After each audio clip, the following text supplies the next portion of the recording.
ఈరోజు ఒక మంచి కార్యక్రమానికి వచ్చిన అందరికీ మనస్ఫూర్తిగా నమస్కారాలు, అభినందనలు, శుభాభినందనలు. అనకాపల్లి జిల్లాను మళ్లీ అదృష్టం వరించింది. భారీ పెట్టుబడులతో అనకాపల్లి జిల్లా అదరగొడతా ఉంది. భవిష్యత్తులో అనకాపల్లి జిల్లా భారతదేశంలోనే నెంబర్ 1 జిల్లాగా తయారవుతుంది. మొన్నని 1,36,000 కోట్ల పెట్టుబడి పెట్టి Arcelor Mittal Nissan India steel ప్లాంట్కి శంకుస్థాపన చేసుకున్నాం.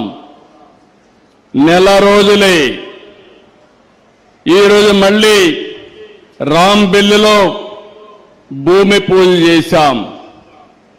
రెన్యూ ఎనర్జీ గ్లోబల్ రాంబిల్లులో 5,400 కోట్ల రూపాయలు పెడుతుంది. 6.5 ఇన్గాట్ వేఫర్ ప్లాంట్ ఏర్పాటు చేస్తుంది.